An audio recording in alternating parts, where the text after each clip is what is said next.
बोलो गीता माता की जय।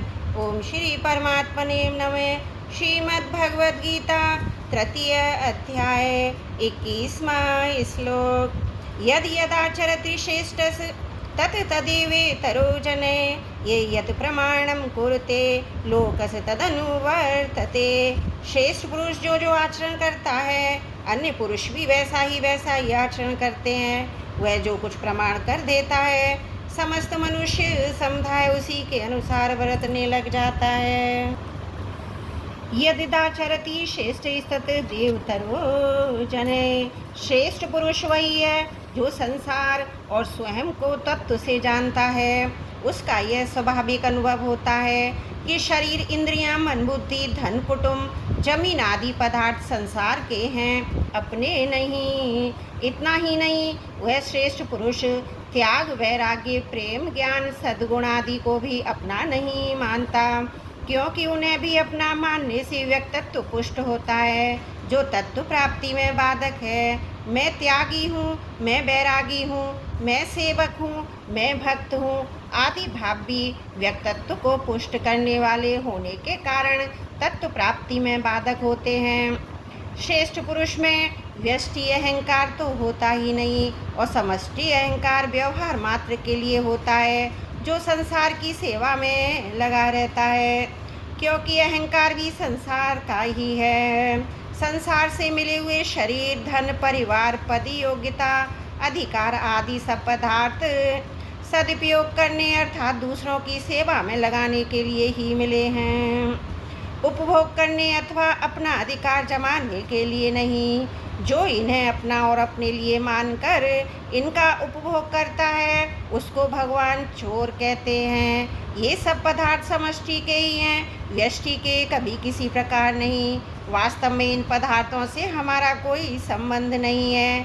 श्रेष्ठ पुरुष के अपने कहलाने वाले शरीर आदि पदार्थ स्वतः स्वाभाविक संसार की सेवा में लगते हैं। संपूर्ण प्राणियों के हित में उसकी स्वाभाविक प्रवृत्ति होती है। देने के भाव से समाज में एकता, प्रेम उत्पन्न होता है और लेने के भाव से संघर्ष उत्पन्न होता है। देने का भाव उद्धार करने वाला और लेने का भाव पतन करने वाला होता है।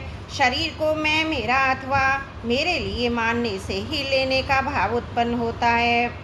शरीर से अपना कोई संबंध ना मानने के कारण श्रेष्ठ पुरुष में लेने का भाव किंचित मात्र भी नहीं होता। अतः उसकी प्रत्येक क्रिया दूसरों का हित करने वाली होती है। ऐसे श्रेष्ठ पुरुष के दर्शन, स्पर्श, वार्तालाप, चिंतन आदि से स्वतः लोगों का हित होता है। इतना ही नहीं, उसके शरीर को स्पर्श करके बहने वाली वायु तक से लोगों का हित होता है। ऐसे श्रेष्ठ पुरुष दो प्रकार के होते हैं, अवधूत कोटि के और आचार्य कोटि के।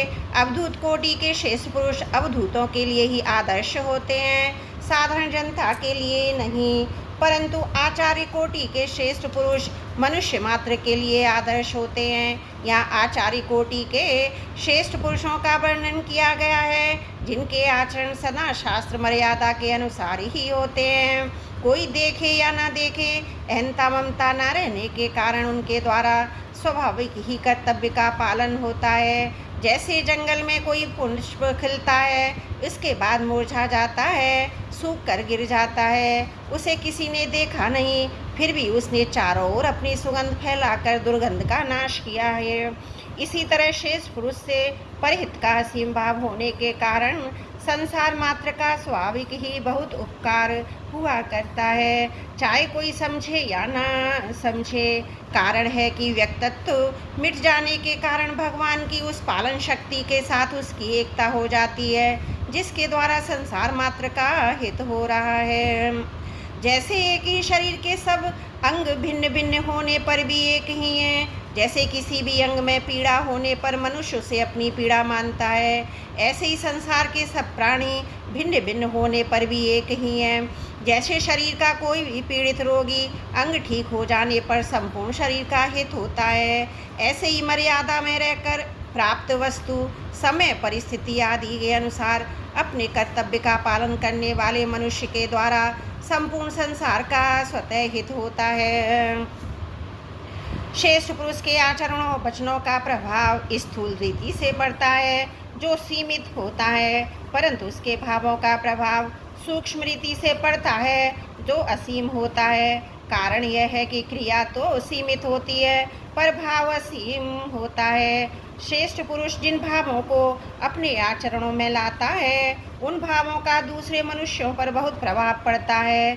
अपने वर्ण आश्रम संप्रदाय आदि के आचरणों का अच्छी तरह से पालन करने के कारण उसके द्वारा कहे हुए वचनों का दूसरे वर्ण आश्रम संप्रदाय आदि के लोगों पर भी बहुत प्रभाव पड़ता है।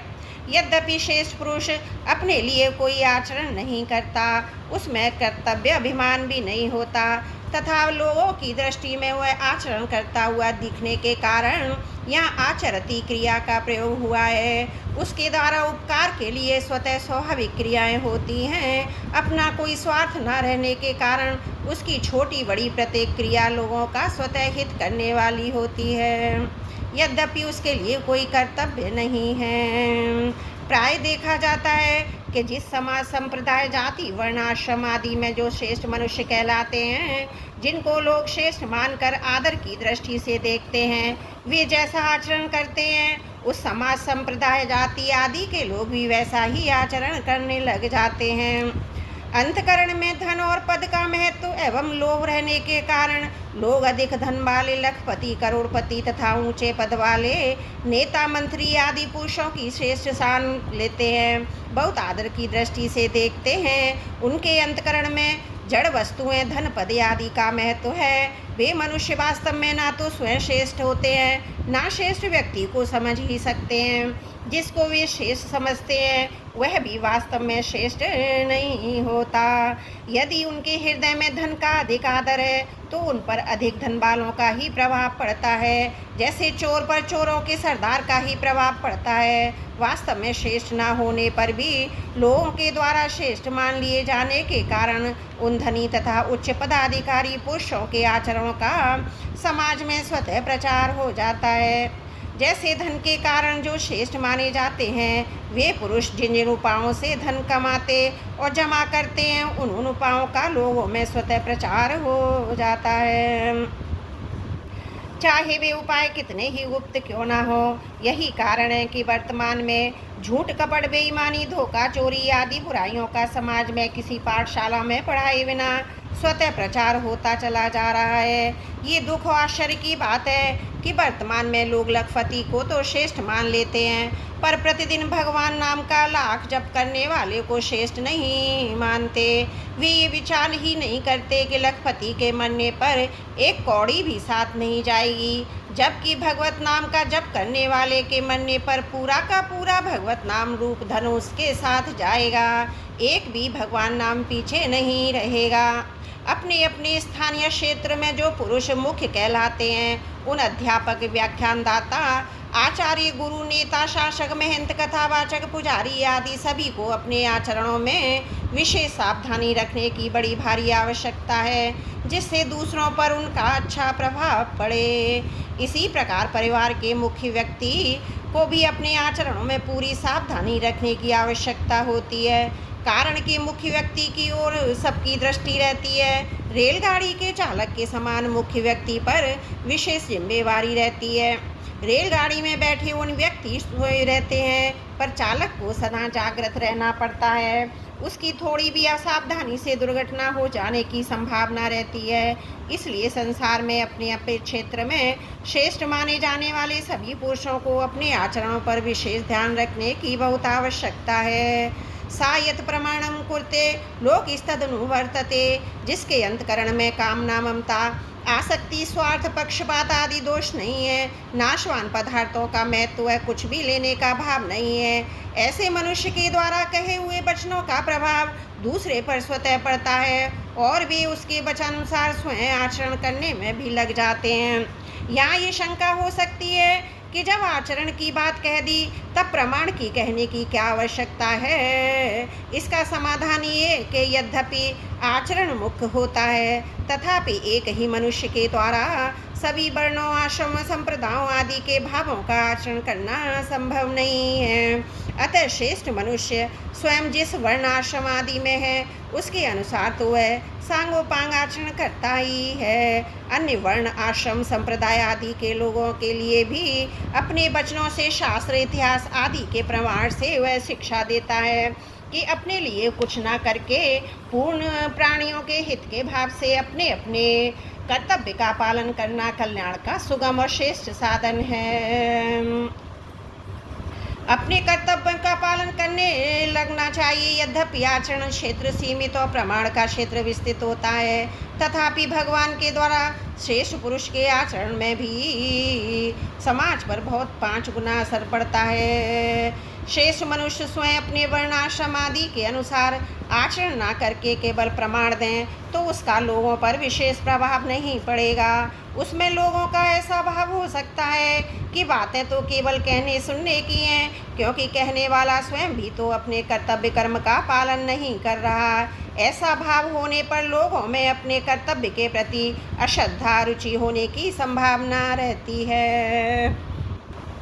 इसलिए श्रेष्ठ पुरुष स्वयं आचरण करके और प्रमाण देकर दोनों ही प्रकार से लोगों को अपने अपने कर्तव्य पालन में लगाकर उनका हित करता है। वर्तमान में भगवत संबंधी भावों का प्रचार करने वाले बहुत से पुरुषों के होने पर भी लोगों पर उन भावों का प्रभाव बहुत कम दिखाई देता है। अगर सुनने वाले में श्रद्धा है तो वे साधन करते हैं अथवा करना चाहते हैं तो उन पर अपनी श्रद्धा और साधन की रुचि के कारण वचनों का प्रभाव अधिक पड़ता है। त्रुटियों के लिए क्षमा प्रार्थी हूँ। 21वां श्लोक समाप्त। वसुदेव सुतं देवं कंस चारुण्यम